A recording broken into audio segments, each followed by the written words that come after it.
Yes, the short answer is yes, we did, but probably not for the reason that you think. And it's not too late to fix it.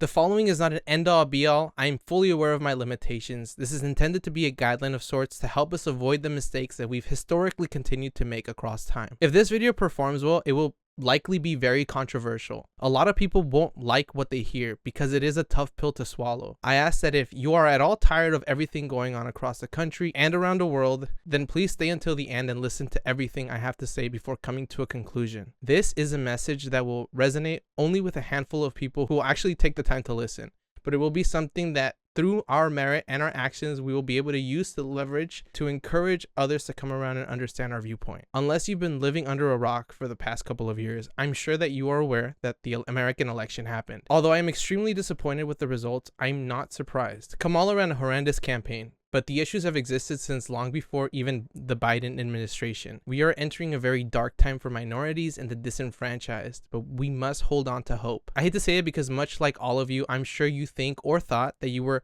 smarter than that and that there's no way you would fall for the propaganda. I hate to break it to you, but that is false. The whole left has fallen into the hands of the rich, but we don't even recognize it because our role to play is different than those who we perceive to be intellectually inferior to us. Over the past few days since the election, I've noticed a lot of finger pointing when we really should be coming together. We've once again allowed the chaos to distract us. The reality of the matter is that the rich have infinitely more resources than us. They literally have all the money and they don't want to share it. They will continue to spend millions of dollars to psychoanalyze us so that they can continue to control us. You all know this. The people I am trying to reach know this 100%. Left-leaning politics stem from empathy and kindness.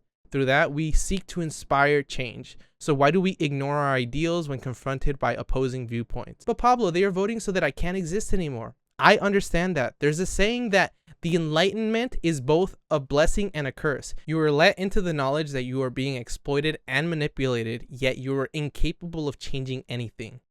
Alone. I'm sure that you've all realized that every part of our existence has been altered and tailor-made to control us. Our Department of Education has been neutered to the point where it is today. When I was growing up, I was taught to understand every letter's importance in a word and how it impacts its pronunciation. But that way of teaching is no longer the norm.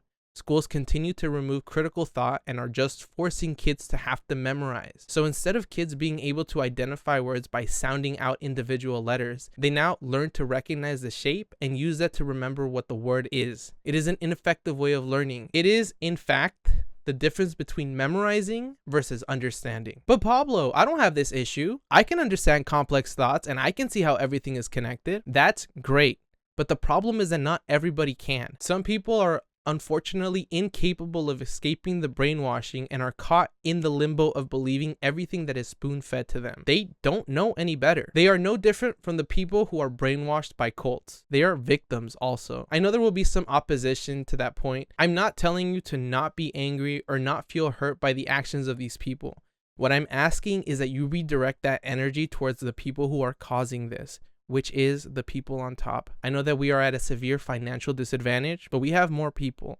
Even though they currently don't side with us, the average Republican is also part of the proletariat. The only difference is that they don't know who is exploiting them, at least not yet. So, what do I think the game plan should be? First and foremost, I think that we need to find a way to come together and create a fully fledged step-by-step plan for what we are going to do. This will have to be a living document and will need to allow course corrections and updates to continue to outflank the rich. This also includes learning to avoid fighting against each other and to stop arguing over semantics. Additionally, we need to learn about the 3 different types of opposition we will mainly be fighting against. They are as follows. Number 1. The puppeteers, the top 0.1% that hoard all the money. They are alone the reason our lives are so miserable. This is the group of individuals who control our day-to-day lives, playing God from their ivory towers. They are the final boss. They have sacrificed their humanity in exchange for their God, money.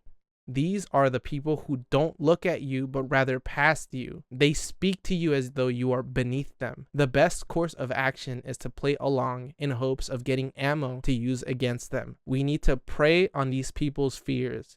We must make them paranoid about every person around them so they can't trust anyone. Number 2, the dissenters. These are the traitorous scum who have betrayed humankind. Their goal is simply to create chaos and confusion and cause there to be infighting. For the most part, this group is completely aware of their actions, making them complicit to the crimes of the puppeteers. They exist on both sides of the political spectrum, the main difference being that those on the left are usually moles or plants. Some examples include but are not limited to Matt Walsh, Destiny, Ben Shapiro, and Tim Pool. Once you recognize you're dealing with this group, don't give them any room to speak. They are very fluent in political jargon and will simply waste your time. All the while, their brainwashed fan bases will continue to believe that they won, no matter how badly you own them. And number 3, the proletariat. This is going to include most of the working class people. These are people just like you and me who have been led astray. We have a lot in common with them. They also just want to protect their families and live a happy life. The main difference is that they've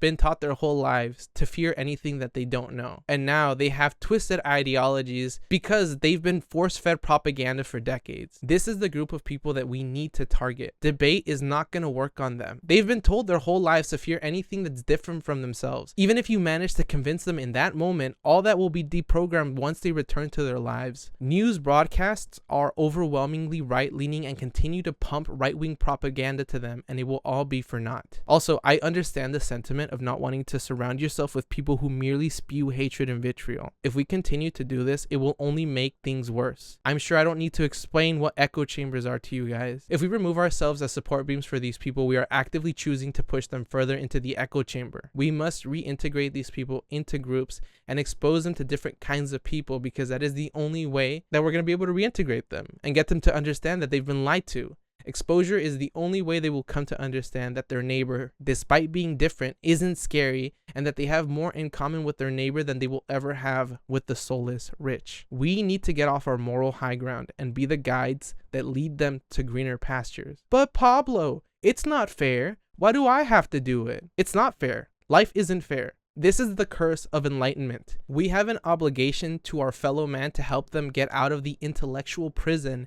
they've been locked up in. We need to guide them with kindness and empathy, just like we preach. The fact of the matter is that the rich will never let go of their power, and that they have every advantage over us, -1. The revolution will be brutal when it happens, but I would rather be fighting alongside my fellow compatriots than against them. Our current strategy is not working. The content we create does a great job at bringing in like-minded individuals, but it does not work with the average Republican. We need to take notes from these bastards in charge and learn to cater content that will help us win over these people. It is not something that's going to happen overnight, and there will be a lot of hiccups, but it is important to the cause that we win them over. The reason we're losing this fight is because the rich are organized and we are not. They are not smarter than our collective, and we largely outnumber them. We are simply falling for their tricks and illusions. They have a Project 2025, but we need to respond with one of our own. For every plan they make, we have to make sure to ruin every single one of their plans with plans of our own. We need to come together as a united nation against these traitorous scums who continue to control the country and run it against the best interests of the American people and against humanity. We must continue to fight even when it is no longer happening in our country. We must guarantee that there is no place for any of these people to exist anywhere on our planet. Our lives depend on it. This will be scary. Ignorance is powerful for the cattle that don't know they will be slaughtered. We need to do this because we deserve better, and so do our future generations.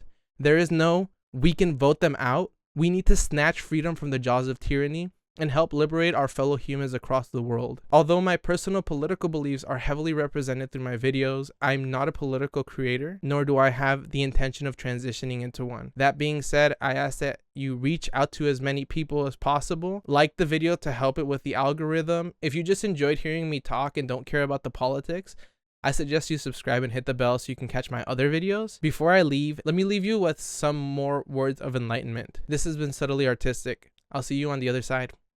There was that ant that stood up to me. Yeah, but we can forget about him. Yeah, it was just one ant. One ant.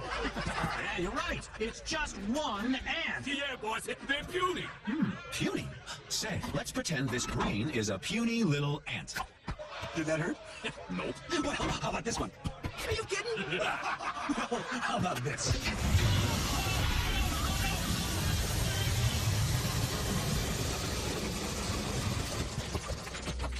You let one ant stand up to us, then they all might stand up.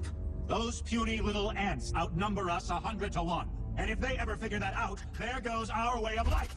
It's not about food. It's about keeping those ants in line.